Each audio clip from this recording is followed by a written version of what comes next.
Hello everyone, welcome to arts study में DG. Arts study में DG में आपका बहुत बहुत स्वागत है। As you know that we have started history series of Europe. जैसा कि आप जानते हैं, हम लोग यूरोप का इतिहास का हिस्ट्री सीरीज निकाल रहे हैं। इसमें हम लोग पटना यूनिवर्सिटी का सिलेबस बीए पार्ट 2 का कवर कर रहे हैं। ये हमारा तीसरा लेक्चर है, फ्रेंच रिवॉल्यूशन ऑफ 1789 का, 1789 के फ्रांसीसी क्रांति का ये तीसरा लेक्चर है। इससे पहले हम लोगों ने 2 लेक्चर करा है। पहले लेक्चर में हम लोगों ने फ्रांसीसी क्रांति का बैकग्राउंड देखा था या इंट्रोडक्शन वीडियो था, और दूसरा जो है उसमें हम लोगों ने फ्रांसीसी क्रांति का पॉलिटिकल कॉज यानी कि राजनीतिक कारण देखे थे। इस लेक्चर में हम लोग फ्रांसीसी क्रांति यानी कि फ्रेंच रिवॉल्यूशन का सोशल कॉज देखेंगे। ठीक है।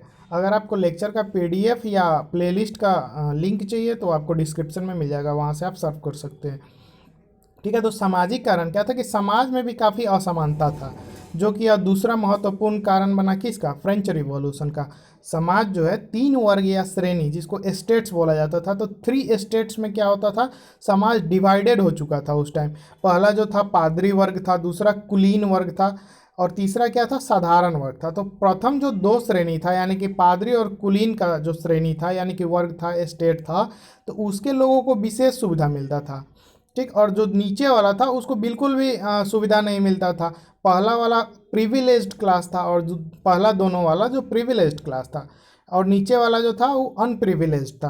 तो क्रांति के समय जो है फ्रांस का जनसंख्या का 2,50,00,000 था। ठीक। जिसमें विशेषाधिकार प्राप्त वर्ग की संख्या लगभग कितना था, 2,50,000 के बराबर, यानी कि कुल जनसंख्या का 1% जो था वो प्रथम 2 वर्गों में था। लेकिन इस वर्ग के पास क्या था, असीमित अधिकार और संसाधन उपलब्ध था। 18वीं शताब्दी का जो फ्रांसीसी समाज था उसमें सामंतवादी प्रवृत्ति था, उसके कारण असमानता भी था, विशेषाधिकार के मूलभूत सिद्धांतों पर आधारित था। ठीक है, पूरा समाज। इसका अर्थात क्या मतलब निकलता है कि जो तत्कालीन समाज था वो विषम था और विघटित था, यानी कि कोई भी समाज में एक तरह से विषम यानी कि इवन नहीं था, एक तरह से ऑड सोसाइटी क्रिएट हो चुका था, उसमें कुछ भी इक्वलिटी था ही नहीं। तो इस तरह के समाज में विशेषाधिकारों से युक्त और विशेषाधिकारों से विहीन वर्गों में बटा हुआ था, यानी कि समाज 2 ग्रुप में बटा हुआ था, पहला प्रिविलेज्ड और दूसरा अनप्रिविलेज्ड। ठीक है, एक को मतलब स्पेशल स्टेटस और दूसरे को बिल्कुल स्पेशल स्टेटस नहीं, कोई स्टेटस ही नहीं। अब समाज का 3 वर्ग को हम लोग अलग अलग देखते हैं। पहला जो वर्ग था, फर्स्ट स्टेट उसको बोल सकते हो, जो कि पादरियों का वर्ग था, जो चर्च के प्रमुख होते हैं उनका वर्ग था। तो 1789 के क्रांति से पूर्व जो फ्रांस के समाज में चर्च का विशेष महत्व होता था। इसके जो पदाधिकारी होते थे वो समाज के सर्वोच्च शिखर पर थे। इनकी कुल जनसंख्या में भागीदारी कितना था, तो 0.5% था। ये जो कलर्जी लोग थे, जो ये पादरी वर्ग था, तो इनका जनसंख्या जो था 100% में 0.5% था, लेकिन जो इनके पास 20% से अधिक जो है भूमि पर अधिकार था। सोचो, 0.5% लोग के पास जो पूरे जनसंख्या है, तो पूरा जनसंख्या का जो भूमि है उसका 20% हिस्सा ही 0.5% लोगों के पास था। पादरी वर्ग भी 2 वर्ग में डिवाइडेड था, उसमें एक उच्च पादरी वर्ग था और एक निम्न पादरी वर्ग था।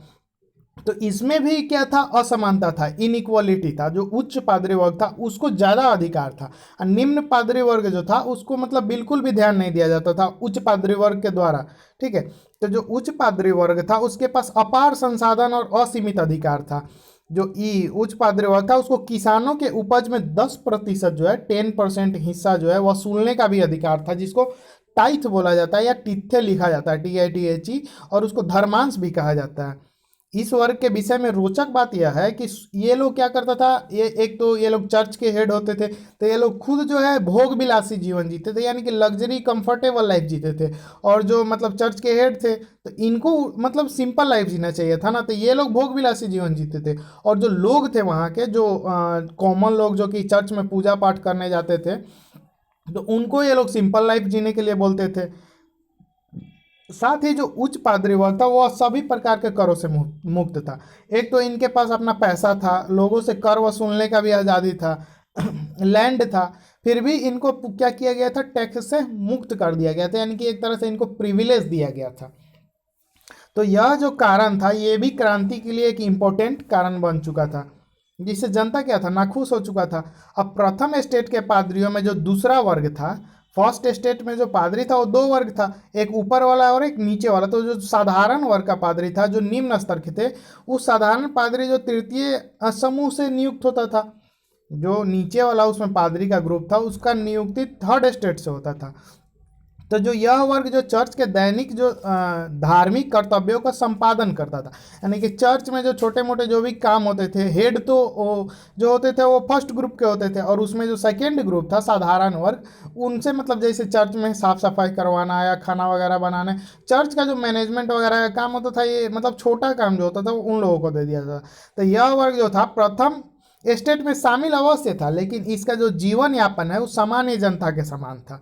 ठीक। जो उच्च पादरी वर्ग है, इनसे क्या करते थे, हमेशा भेदभाव रखते थे। इनको मतलब एक तरह से छोटे लोगों की दृष्टि से जैसे देखता था ना बाकी लोगों को, वैसे ही इनको भी देखा जाता था। तो इसी कारण से जो साधारण पादरी वर्ग है, साधारण पादरी वर्ग ने क्या किया, बाद में क्रांति में तृतीय स्टेट के प्रति क्या किया, अपना सहानुभूति प्रकट किया, और कुछ समय बाद ये वर्ग भी क्रांति में एक तरह से भागीदार बना, हिस्सा लिया। अब क्या था, अब जो फर्स्ट स्टेट था उसमें दो था। तो जो ऊपर वाला था, ऊपर वाला जो क्लर्जी था, वो नीचे वाले को मतलब डाउन ट्रोडन यानी कि ठीक से नहीं देखता था, क्या बोलते हैं, एक तरह से छोटे लोगों के नज़रों से देखता था, उसके साथ अमानवीय व्यवहार करता था। तो वे लोग भी क्या हो गए, एक तरह से नाराज होकर के थर्ड स्टेट के समर्थन में आ गए। बाद में क्रांति जब हुआ तो वे लोग किसका साथ दिए, थर्ड स्टेट वाले का। अब प्रथम स्टेट देख लिया, अब हम लोग कुलीन वर्ग देखते हैं जो कि द्वितीय स्टेट है। अब इस समूह में कौन कौन आता था, तो इस समूह में सामंत आते थे, राज दरबारी आते थे, बड़े बड़े जो ऑफिशियल्स होते थे वे आते थे।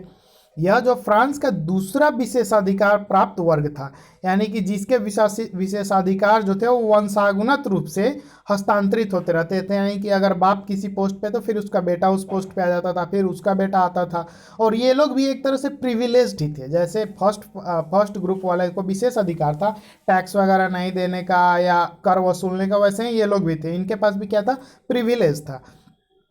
तत्कालीन फ्रांस का जो 25% भूमि पर इनका क्या था, अधिकार था।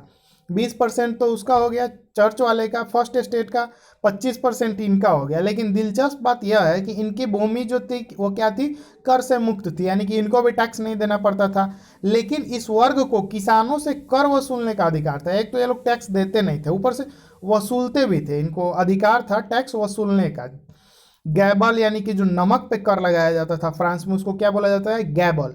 गैबल कर लेते थे टैले, टैले यानी कि जो भूमि कर होता है वो लेते थे। पिछला जो पादरी वर्ग था यानी कि फर्स्ट स्टेट वाले जो थे वो टिथे लेते थे, ठीक है, और ये टैले और गैबल लेते थे, जो कि आम नागरिकों से क्या किया जाता था, वसूला जाता था। और कुलीन वर्ग यानी कि जो इसके ऊपर वाला वर्ग था वो भी इस टैक्स से मुक्त था। द्वितीय स्टेट भी समरूप वर्ग नहीं था, इसमें भी क्या था, उतना इक्वल नहीं था। इसमें आर्थिक एवं क्षेत्रगत स्तर पर क्या था, अंतर था। अब कहीं के सामंत ज़्यादा पावरफुल होते थे, फिर दूसरे जगह के सामंत उससे कम पावरफुल होते थे। तो यानी कि क्षेत्र के असर या आर्थिक स्थिति में कोई ज़्यादा अमीर होता था, कोई थोड़ा कम होता था, तो उन लोगों में भी क्या था, अपने में डिफरेंस था, अंतर था। जैसे उदाहरण के तौर पे कुलीनों के विभिन्न वर्ग थे, दरबारी कुलीन, पोशाकधारी कुलीन, देहाती कुलीन आदि। अब जैसे कुलीन लोग था तो इसमें भी बहुत समूह में बटा हुआ था।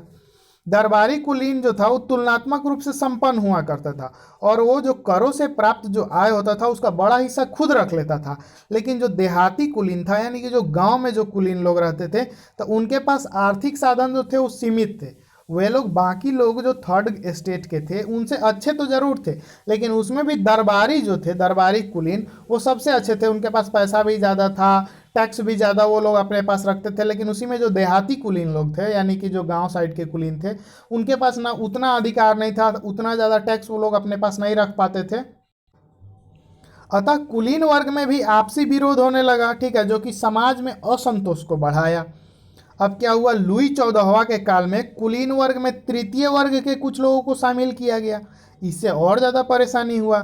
इससे क्या हो गया, अंतर विरोध बढ़ते चला गया। अंतर विरोध मतलब आपसी विरोध, एक दूसरे में खुद से क्या होने लगा, मतभेद जो है बढ़ने लगा। अब क्या होता है, अब थर्ड स्टेट देखते हैं। तो फर्स्ट स्टेट में भी क्या था, जो फर्स्ट स्टेट था क्लर्जी वर्ग, उसमें भी क्या था, अंतर था, यानी कि आपसी मतभेद था। सेकेंड में भी आपसी मतभेद था। अब थर्ड स्टेट का देखते हैं। तो उपयुक्त दोनों वर्गों के अलावा जो शेष जितना भी लोग था उसको थर्ड स्टेट में डाल दिया गया, साधारण वर्ग माना जाता था। इस वर्ग के लोगों के पास क्या था, विशेषाधिकार तो बिल्कुल नहीं था, लेकिन आर्थिक, सामाजिक एवं क्षेत्रीय स्तर पर क्या था, आपसी विभेद जरूर था। विभेद क्या था, इन लोगों में आपसी विभेद था। इस वर्ग में कौन कौन आते थे, तो व्यापारी, साहूकार, उद्योगपति, साहित्यकार, चिकित्सक, शिक्षक, कलाकार, किसान, मजदूर, कि ये लोग थर्ड वर्ग में आते थे। अब तृतीय स्टेट को भी क्या था, इसमें दो उपवर्ग था। जैसे प्रथम स्टेट में भी एक तरह से एक, ये तो तीन वर्ग में विभाजित था समाज, उसमें भी वर्ग के बाद उपवर्ग था। तो पहला स्टेट में भी दो उपवर्ग दिख गया, दूसरे में भी दो तीन उपवर्ग दिख गया, इसमें भी क्या था, दो उपवर्ग था। तो पहला जो था वो बुजुर्वा वर्ग बोला जाता है उसको, बुजुर्वा वर्ग यानी कि ब्यूरोक्रेसीज। और दूसरा जो वर्ग था वो किसान का था। तो बुजुर्गा वर्ग वो था जो कि किसान के अलावा जितने भी लोग थे वो लोग बुजुर्गा वर्ग में आते थे। मध्यम वर्ग में लेखक थे, वकील, कलाकार, डॉक्टर, साहूकार, शिक्षक, व्यापारी, ये सब मध्यम वर्ग में आते थे। यह वर्ग ना तो किसी तंत्र विशेष के अंतर्गत आता था और ना ही किसी नियमित निकाय के अंदर संगठित होता था, यानी कि कोई जो रूल्स रेगुलेशन, कुछ भी सोशल ऑर्डर, ये सब कुछ नहीं था इन लोग इस वर्ग में। हालांकि जो यह वर्ग था वो आर्थिक रूप से सशक्त था, क्योंकि देखिए आप, ये लोग लेखक थे, वकील थे, कलाकार थे, इनके पास पैसा था, डॉक्टर थे, व्यापारी थे, तो पैसा इनके पास था। लेकिन जो उन लोगों की तरह इनको सम्मान और प्रतिष्ठा प्राप्त नहीं था। तो यह बात इनको अंदर से क्या होता था, काफ़ी अखरता था कि पैसा तो हमारे पास भी है, लेकिन क्या है, इज्जत नहीं है, इज्जत चाहिए अपने को। तो इन्हें राजनीतिक अधिकार भी प्राप्त नहीं था। पादरी एवं कुलीन वर्ग इनसे किस क्या था, निम्न स्तरीय व्यवहार करते थे, नीचे स्तर का व्यवहार करते थे बहुत इन लोगों से। तो इस कारण क्या हुआ, मध्यम वर्ग का जो है कुलीन एवं पादरी वर्गों से क्या था, गहरा असंतोष था, बहुत ज़्यादा ये लोग डिससेटिस्फाइड था, बिल्कुल देखना नहीं चाहता था ये लोग पादरी वर्ग और ये जो कुलीन वर्ग थे। अब इस प्रकार क्या हुआ, जो व्यापारी, साहूकार एवं उद्योगपति वर्ग थे वो तत्कालीन फ्रांसीसी अर्थव्यवस्था एवं शासन से क्या हो गए, निराश हो गए, क्योंकि न केवल व्यापार वाणिज्य स्तर पर विभिन्न करों से कठिनाइयाँ थी, बल्कि एक गिल्ड सिस्टम था, गिल्ड प्रणाली था, जिसमें क्या था, गिल्ड प्रणाली था। उसके बाद मुद्रा की असमानता, करेंसी भी क्या था, एक तरह से अनफेमिलियर या अनसिमिलर बोल सकते हैं आप उसको। नाप तोल में विभिन्नता था, ठीक है, नाप तोल में विभिन्नता से ये सब क्या हो गया, इन तीनों रीजन, चारों रीजन से वहाँ का जो पूरा ट्रेड का जो सिस्टम था वो पूरा इम्पैक्ट हो चुका था, बहुत बुरी तरह से इम्पैक्ट हो चुका था। और इन लोगों से, ये लोग जो थे व्यापारी, साहूकार और उद्योगपति लोग, तो ये लोग काफ़ी ज़्यादा निराश थे उससे। आगे हम लोग देखते हैं, जो तृतीय वर्ग में ही जो मध्यम वर्ग के अलावा थे, वो दो वर्ग था फिर मध्यम वर्ग के अलावा। ये एक तो किसान थे जो अपना खेती बाड़ी करते थे या किसी के खेत पे जाके काम करते थे, दूसरा मजदूर। ठीक, तो किसान जो है कुल फ्रांसीसी जनसंख्या का 80% से अधिक था, ठीक है, लेकिन उनका स्थिति जो था वो काफ़ी दयनीय था, उनका जीवन यापन भी मुश्किल से हो पाता था। राज परिवार, शासक, कुलीन वर्ग और पादरियों के जो अधिकांश व्यय का भार होता था वो कृषक वर्ग को सहना पड़ता था, यानी कि जो ऊपर वाले जो प्रिविलेज्ड थे वो तो टैक्स देते नहीं थे। टैक्स नहीं देंगे तो कंट्री चलता कैसे, उनका जो साम्राज्य था, एम्पायर था, वो चलता कैसे। तो वो लोग टैक्स किस पे, टैक्स का भार किस पे आता था, थर्ड स्टेट पे। और थर्ड स्टेट में जो पॉपुलेशन था वो 80% से ज़्यादा किसका था, किसान का। तो सारा का सारा टैक्स का भार, एक तरह से 80% से ज़्यादा टैक्स तो किसान ही देते थे, 80-90% टैक्स ये इन्हीं लोगों को भरना पड़ता था। तो विभिन्न करों के भुगतान के अलावा कृषक वर्ग को एक और सबसे जो बुरा, एक तरह से टैक्स से भी बुरा बोलिए, गुलामी करना बोलिए, वो करना पड़ता था। सामंतों को जो है निःशुल्क श्रम जैसी सेवाएं देनी पड़ती थी। कर वसूली भी था, इन लोगों से क्या होता था, काफ़ी सख्ती से होता था, और फ्री में जो है जाके उनके खेत पे काम करना, ऐसा भी मतलब क्या था वहाँ पे सिस्टम था, जो कि काफ़ी बुरा है ना। एक तरह से क्रांति के लिए आप सोचिए कितना लोग क्रांति के लिए अंदर से बौखला गए होंगे कि नहीं अब तो क्रांति कर ही देना है। तो ये सब रीज़न था जिसके कारण क्या हुआ, 1789 में फ्रांस में क्रांति हुआ। अकाल, सूखे आदि के समय पर भी क्या हुआ, माफ़ी नहीं दी जाती थी, माफ़ी की सुविधा नहीं थी इन लोगों को करों में। अतः जो किसानों का जीवन था वो काफ़ी तंगहाल हो चुका था, जहाँ न तो भरपेट भोजन सुलभ था और न ही तन ढकने को क्या था, पर्याप्त कपड़ा था। अब भाई रोटी, कपड़ा और मकान, किसी भी अगर मिडिल क्लास या मिडिल क्लास के बिलो मिडिल क्लास जो है, उनको यही तीन चीज़ चाहिए होता है, रोटी, कपड़ा और मकान। जब इन्हीं तीनों पर लाले पड़ जाएंगे तो आदमी क्या करेगा, मजबूर होकर के मरो या मारो, डू और डाई वाली स्थिति हो जाएगी। तो उस कारण भी क्या होगा, क्रांति तो होगा ही। किसानों का आय का जो 85% भाग था वो सिर्फ टैक्स देने में ही चला जाता था। अब 15% में कोई फैमिली कैसे गुजारा करेगा, आप खुद सोचिए। तो अतः इनमें पादरी और कुलीन वर्ग के प्रति क्या था, अत्यधिक असंतोष व्याप्त था। जो क्रांति के काल में क्या हुआ, जब क्रांति हुआ तो खुलकर सामने आया। जब आदमी अंदर में जो पूरा लावा भड़क रहा हो तो अचानक से जब मौका मिलेगा उसको तो पूरा आपको पूरा दिखेगा कि अरे तेरी गजब हो गया।